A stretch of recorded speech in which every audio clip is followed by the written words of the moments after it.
කළ රෝෂන්ගේ සමාජ ශාලාව වෙත පේශාලි ගමන් කළේ සුජීවා නවාතැන්ගෙන සිටියේද එහි වූ කාමරයක බව දන්නා නිසාය. ඇය එහි යන නෙවිටත් සුජීවා තම බඩු බාහිරාදිය අසුරමින් සිටියාය. ඔයා හදන්නේ යන්නද සුජී? මම දන්නවා පේශාලි ඔයා පොලිසියට කීවා කියලා මම ගැන. ඉතින් මම කොහොමද තවත් මෙහෙ ඉන්නේ? නිකම් බොරුවට අමාරුවේ වැටෙන්න මට බෑනේ. මේක ආරංචි උනේ වෙන කොහොමයි කියලා කියන්නද එහෙනම්? ඒක නෙමෙයි. ඔයා කොහොමද හරියටම කියන්නේ මම පොලිසියට ඔයා ගැන කීවා කියලා? මට රෝෂන් කීවේ ඔයා අනිවාර්යෙන්ම මාව පාවා දෙවි කියලා. ඒක පාවා දීමක් නෙමෙයි සුජීවා. අනික මම හිතන්නේ ඔයාට ප්‍රශ්නයක් වෙයි කියලා. ශෙවාන්ගේ ඇපාර්ට්මන්ට් එකේ මැරිච්ච අනිත්‍ය ගැන කොහොම දැනගත්තද කියලා පොලිසිය අහන්න නැතුව ඉඳීද පේශාලි? දැනටමත් එනේ මැති මාව ඇරෙස්ට් කරන්න. අනික කවුද දන්නේ? ඔයා ආවෙත් පොලිස් කාර්යයන්ට උදව් කරන්නද කියලා. මට කියන්න සුජීවා රෝෂන් කොහොමද දන්නේ අනිත්‍යයට වෙච්ච දේ? මට කියන්න වෙච්ච හැමදේම මුල ඉඳන්ම ප්ලීස්. මට බෑ පේශාලි. අනවශ්‍ය දේවල් වලට පැටලෙන්න ප්ලීස් මගෙන් අහන්න එපා. අනික මට වැඩකුත් නෑ මේ දේවල්.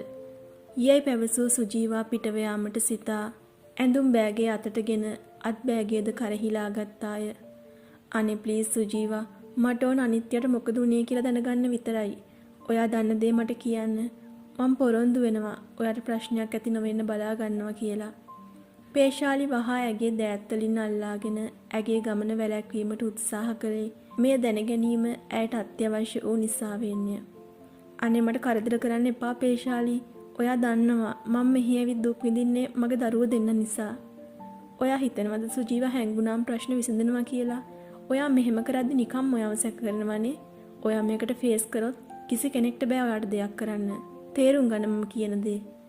පේශාලි පැවසූ කාරණේ මදක් සිතා බැලිය යුතු බවට හැඟුණ නිසා ඇය මොහොතක් නිහඬව සිට අන්තර්ව කාමරයේ වූ ඇඳ මතින් වාඩි විය. මම දන්නේ නෑ පේශාලි හරියටම උනේ මේකද කියලා. මම දන්නේත් රෝෂන් මට කීව දේ.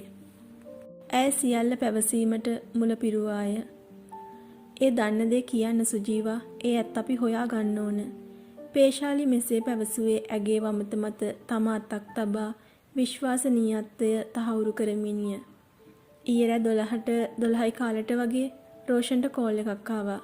ඒ වෙද්දි රෝෂන් හිටියේ හොඳටම ඩ්‍රින්ක්ස් අරන්. ඒත් කොච්චර ඩ්‍රින්ක්ස් ගත්තත් රෝෂන් කියන්නේ ලේසියෙන්ම වෙරි වෙන මිනිහෙක් නෙමෙයි.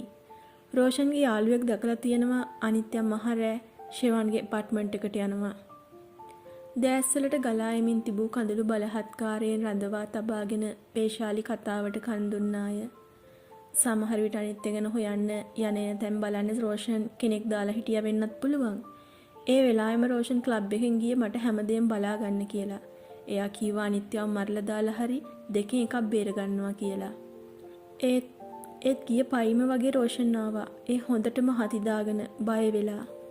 ආව ගමන් කරේ විස්කි ෂොට් එකක් ගත් එක. පස්සේ මාව ඇදගෙන පිටිපස්සට ගියා. ඊට පස්සේ වෙවුල කතා කරන්න ගත්තා. රෝෂන් ශෙවාන්ගේ ගෙදරට යද්දිත් අනිත්‍ය බිම වැටිලාලු හිටියේ. ශෙවාන් මේ වෙලාවේ හිටිය අනිත්‍යගේ කකුල් වලින් අල්ලගෙනලු.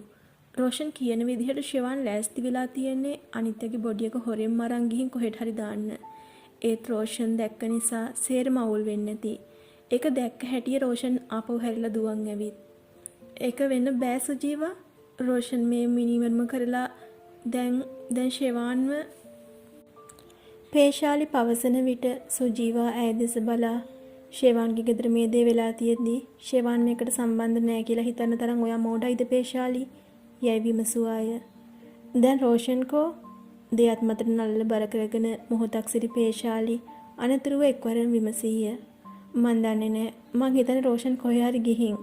මොකද මගෙන් ප්‍රශ්න කරද්දි රෝෂන් උනත් මේකට පැටලෙයි කියලා බය වෙන්නේ නැති. මට තේරෙන්නේ නෑ සුජීවා. මට හිතා ගන්න බෑ අනිත්‍යයට මේ දේ උනේ කොහොමද කියලා. මම එක දෙයක් පැහැදිලිව කියන්නම් පේශාලි. අනිත්‍යව ඇත්තටම මරුවේ රෝෂන් නම් එයා මාව මරන්නත් දෙපාරක් හිතන්නේ නෑ. ඒ එයා ගැන කියවෙයි හිතලා. ඒත් එයා එහෙම කරේ නෑ. රෝෂන් කියන්නේ සල්ලාල මිනිහෙක්. ඒක ඇත්ත. ඒත් පේශාලි මිනිස්සෙක් මරන්න තරම් හයියක් රෝෂන්ට නෑ. මට නම් ওই ශිවාන්ගේ තියෙන গুপ্ত බවම ඇති එයාව මේකට සැක කරන්න. සුජීවා දිගින් දිගටම පේශාලිහට ඇඟ වූයේ ශෙවාන් හැරුණුකොට අන් කවරෙක්වත් මේට සැක කළ නොහැකි බවය. සුජීවාගෙන් සමුගත් පේශාලි යලි බෝඩින් කාමරයේ වෙත පැමිණියේ හෙම්බත් වීය. ඇය පත්තුසිරි තත්ත්වය නිසාම ඇය පසුපසින් හඹා ආ පොලිස් නිලධාරියා පිළිබඳව ඇයට එතරම් තැකීමක් නොවීය. ඇය තමාගෙන්ම ප්‍රශ්න කරමින් මේ පිළිබඳව සිතූවද ෂෙවාන් අහිංසකයෙකු යැයි සිතීමට ඇගේ හදවත ඇගේ බුද්ධියට බල කරන්නට විය. එකී තරවටුවට බුද්ධිය බියක් දැක්වූ නිසාම ඇයට ඔහු සම්බන්ධයෙන් සැකයක් මතුවීමට කිසිදු ඉඩක් නොමැති විය. නිරාහාරව ඇඳ මතට වී සිටි පේශාලි බලාගත් අතම බලා සිටි අතර මේ පිළිබඳව වෙහෙස වීමට තවදුරටත් නොහැකි බවට ඇයට හැඟුණාය. නමුත් තමා කිසිවක් නොකර බලා සිටීම ෂෙවාන් හට අවාසිදායක වන බව ඇය දන්නා නමුත් ආරම්භයේ ලබාගත යුත්තේ කොතනින්ද යන්න ඇයට සිතා ගැනීමට නොහැකි විය. රාත්‍රී පහන් වන තුරුම ඇඳ මතට වී කල්පනාවේ ගිලී සිටි පේශාලි තිගැස්සී ගියේ කිසිවකුත් දොරට ගසනා ශබ්දයක් ඇසීමෙන්ය. මේ මොහොත හොඳින් හිරු කිරණ වැටී ඇති උදෑසන උවද මෙහි පැමිණ ඇත්තේ රෝෂන් බව සිතා ඇගේ සිත බියෙන් ගැහෙන්නට විය. තමා ඔහුට විරුද්ධව ප්‍රකාශ ලබා දී යැයි සිතා ඔහු තමාව මරණයට පත් කිරීමට මෙහි පැමිණි බව ඇගේ සිත පැවසුවාය. මිස් පේශාලි මම රදීෂ් නාකන්ද.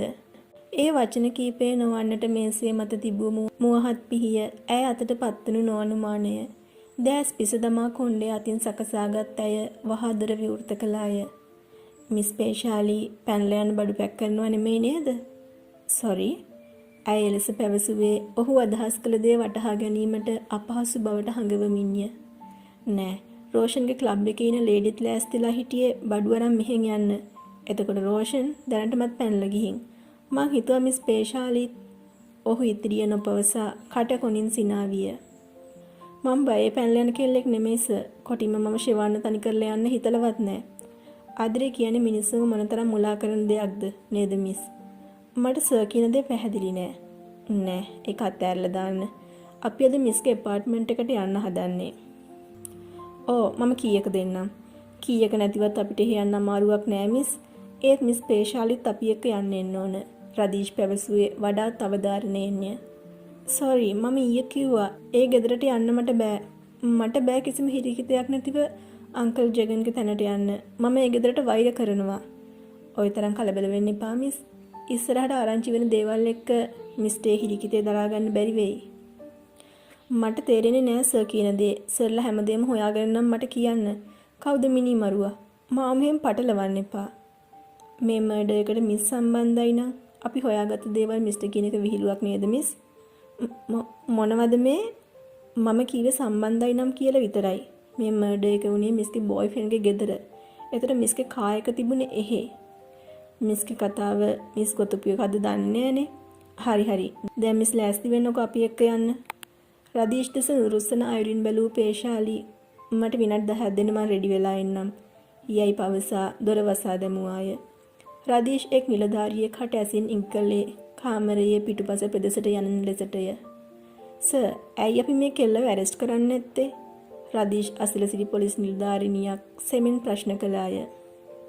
වෙලාවකට අපිට සිද්ධ වෙනවා අපරාධවලට සැකායව නිදැල්ල තියන අශිකා. ඒක අපි නොහිතන වාසි ගේනවා. ඒ වගේම තමයි අපි හොයාගත්ත කිසි දෙයක් දැම්ම මේ කෙල්ල දැනගන්න ඕනේ නෑ. මං හිතන්නේ ෂෙවන්ගේ හැමදේම එලි කරගන්න වගේම ෂෙවන්ගේ තාත්තා ඉන්න දැන හරියටම දැනගන්නත් අපිට පුළුවන් මේ කෙල්ලව පාවිච්චි කරන්න. රදීෂ් පැවසුවේ වඩාත් කල්පනාකාරී ලෙසින්ය. ඔහු දෙස බැලූ එකී නිලධාරිනිය එය අනුමත කිරීමට මෙන් හිස සැලුවාය. සර්, පොලිස් ජීප් රථය අසලට වී සිටි එක් පොලිස් නිලධාරියෙකු රදීෂ් ඉදිරියට පැමිණ ඔහුට ආචාර කළේය. සර්, රෝෂන්ව මේ දැන් ඇරෙස්ට් කරලා බැටිකලවලදී. ගුඩ්. මේ හැමදේම හරි ඉක්මනට විසඳෙනවා වගේ. බොහෝ සතුටටපත් රෝෂන් එසේ පවසා ඔහුගේ නිලධාරීන් දෙස බලා අර කෙල්ල මේ බවක් දැනගන්න ඕනේ නෑ. තේරුණාද? යයි පැවසූයේ අනක් පරිද්දෙන්ය. පේශාලිවද කැටුව රදීෂ් ඇතුළු කලිස් කණ්ඩායම මහල් නිවාස සංකීර්ණය වෙත නැවත පැමිණියේ උදෑසන 10ට පමණය. පිරිස සමගින් නුවද තරාපු පෙළ පසු කරන පේශාලි හට පෙර දැනුණ গুপ্ত බව යලි යලිත් දැනුණාය. එනිසාම ඇය කිහිප වරක්ම පිටුපස හැරී බලන අයුරු රදීෂ්ගේ උකුසු ඇසට හසු විය.